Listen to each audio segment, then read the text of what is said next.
Welcome to the Strenuous Life Radio, the podcast for leaderpreneurs, entrepreneurs, men and women learn the essentials and soft skills of the strenuous life.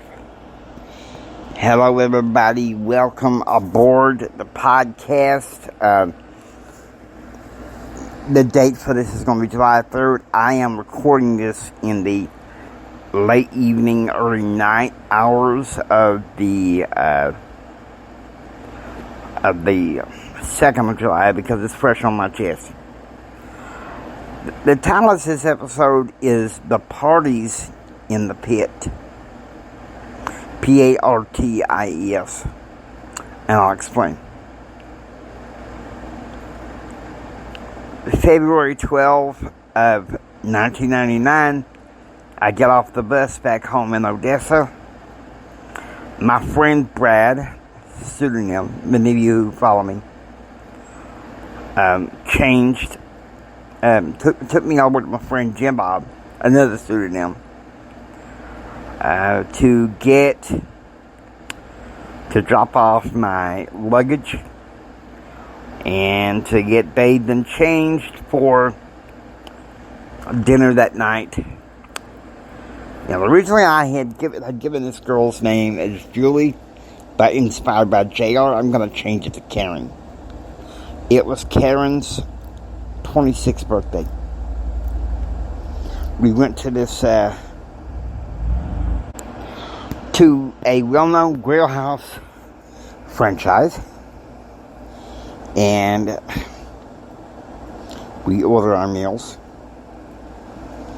and the waitress was all sweet on me and flirting with me. Let me tell you something. Oh man. Karen and Brad were infuriated. And finally, Brad, when she catches him her flirt with me again, he says, "Hey ma'am, do you see this ring? He is married." I said, "No, Brad, separated." And Brad said, "Not for long." You know, in the last episode, Bring It On, Jared has a point. Even though I was still hoping for the reconciliation of my marriage, subconsciously, I had a feeling that it was over. I didn't want to admit it to myself. I mean, I don't know how many of you have ever hit that crossroads where you've hit some adversity and you don't want to admit it. Maybe you're still in shock. And so, that was Karen's birthday party. And Brad was bound and determined to keep me busy with church activities and singles parties. And he did that for a while. Till I found at times I just got tired of it. But the thing was, he wanted to take my mind off of how much I missed Chris. But there was another party that I went to for the singles in the Baptist church that Brad and I attended. And it was the 20th of February of 1999. We went to the house of a friend of Brad's named, we're going to give her the pseudonym Savannah. Now, Savannah was a sweetheart, don't get me wrong, but she had to take no prisoners things on how things were done in her house. And Brad had taken a friend of his named Logan. Now, I wasn't aware of this because, like I said, I was in shock fog. Okay? it was still like being hit with a Mack truck. And while everybody was having a good time, and believe me, I tried, I sat there mostly as, after I've eaten and everything, I sit there mostly as like an observer. And Brad was trying to get me to participate, and Savannah was like, hey, Brad, Jimmy looks like he's kind of grieving. Kind of just let him be, let him kick back. And she did me some good. Now, as you will see, at one podcaster's note, once I started moving towards my progression, Savannah joined Brad in being very critical. And ultimately, she broke up the friendship because of my spiritual awakening and conversion to be a Latter-day Saint. But at that time, Savannah was like a protective barrier. Because, well, back in the early 90s, Brad was like, well, Jimmy's a good guy, but he's naive. But Savannah, back in those days, was like, no, Brad. He's not the same person you know anymore. He can't be fooled. But when I think of the parties in the pit, and I'm not criticizing my old friends. They've had their purposes. Brad could be supportive at times if he wasn't so. With Brad, I felt like I was drowning. I'll just be honest with you. And it's funny. It's not funny back then, but in retrospect, to think about it.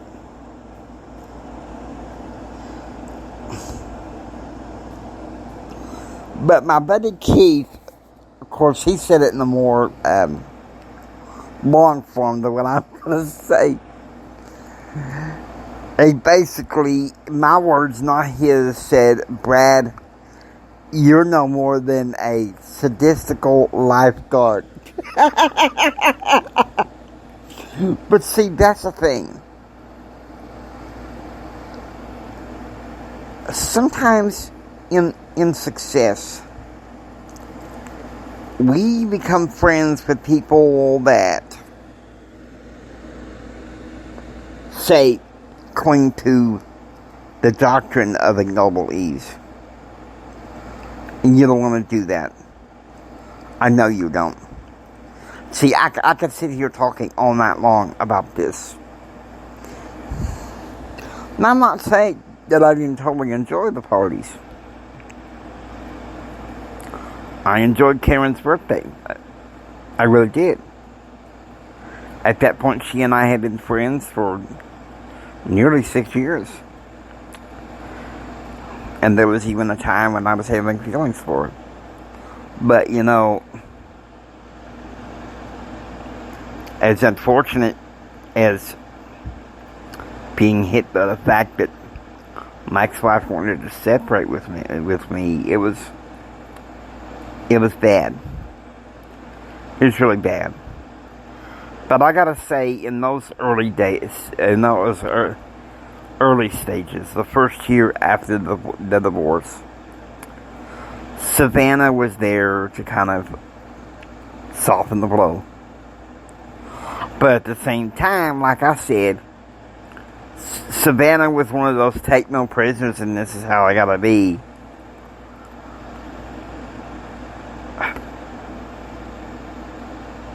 Kind of one of those wake up, Jimmy, and move on. Because it took me several months to realize that Chris, my ex-wife, was not coming back. But I have to say that the first 14 months after my ex-wife kicked me out the door, it was more like the parties in the pit. Because even though I treasure in some ways those friendships, when I was hit with the possibility of divorce papers, the dynamics of those friends changed. Now, I'm not saying that they sided against me in the divorce. No. And I didn't want them to pick sides. The thing was, Jim Bob already had.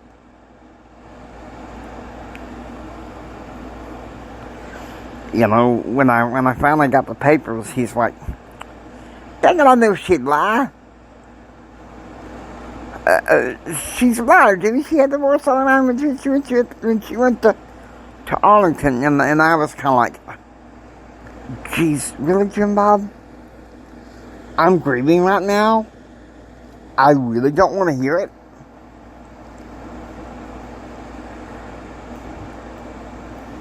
But when you think about the parties in the pits, it's those people that their lives, they don't seem to have too much direction. They don't. They just go with the grind. And me, my personality, I've said this in podcasting before, and I'll say it again. I'm much of the flow. But it's an industrious flow, not some,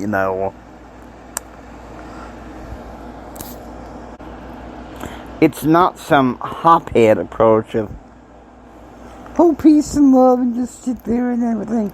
No.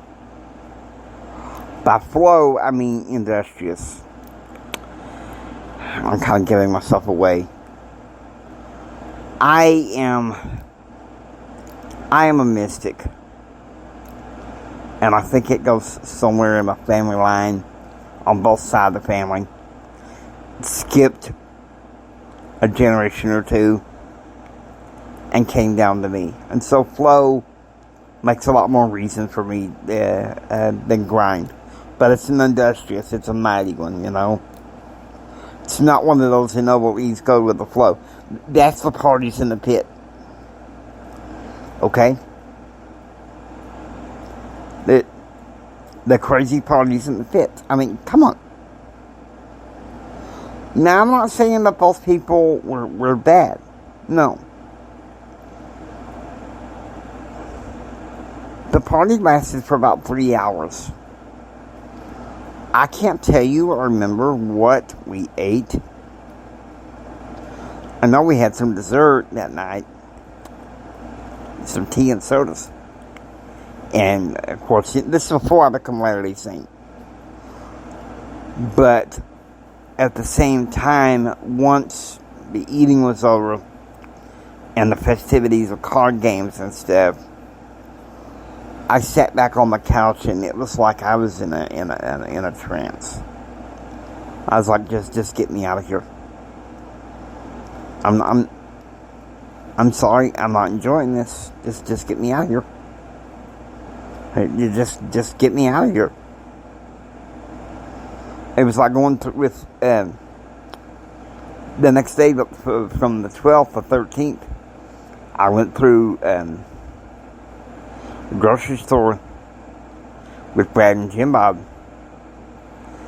and I had found out through my best friend that in Arlington, Mark and Stephanie had put back the drugs in my apartment under Chris's nose. And I went into like full panic mode. And in the checkout line, it looked like I was going to pass out. And Brad says, Jim Bob, stay with the cart. I got to put Jimmy in the car. Something is not wrong. I mean, something is not right. And so he brought me in the car, gave him a tap on the back, says, hey, Jimmy, no matter what happens, it's going to be okay. Yeah, we're going to fight to save your marriage. And I wanted that. But I'm not going to go through too many details of that. The parties in the pit, I'm going to be honest with you.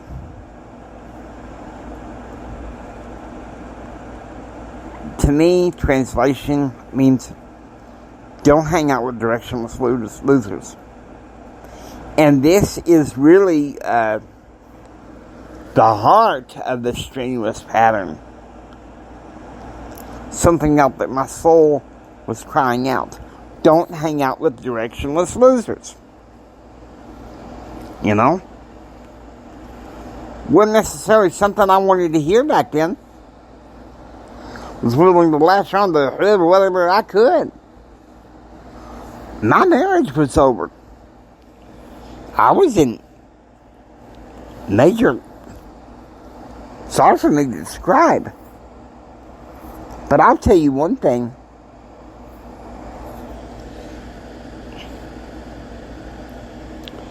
During this whole time, the parties in the pit, the beginning phases, Jim Bob's sister, we're going to give her the pseudonym Suzanne.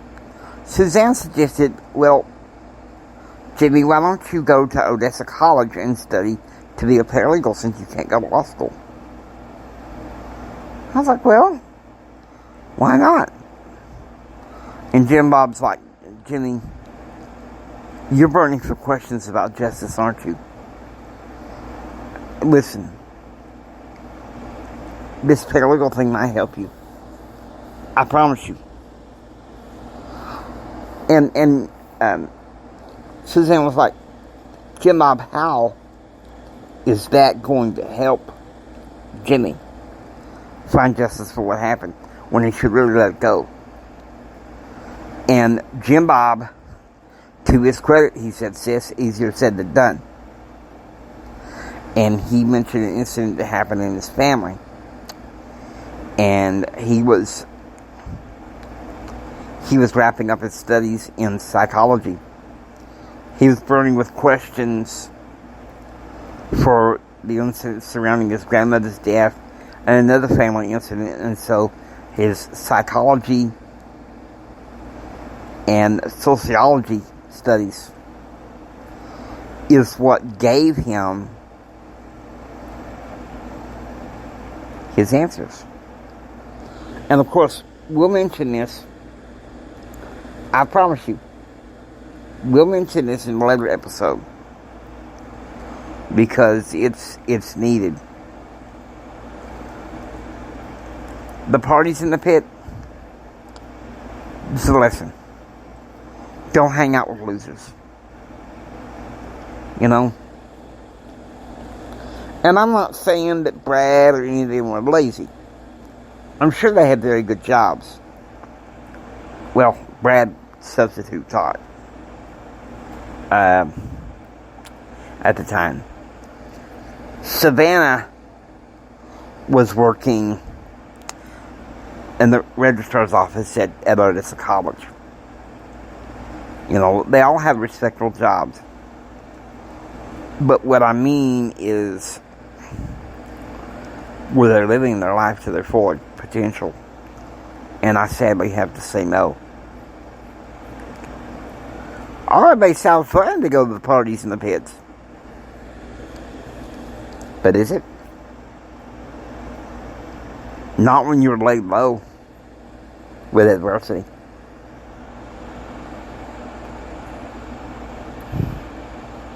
I honestly thought that Brad and his ilk could help me.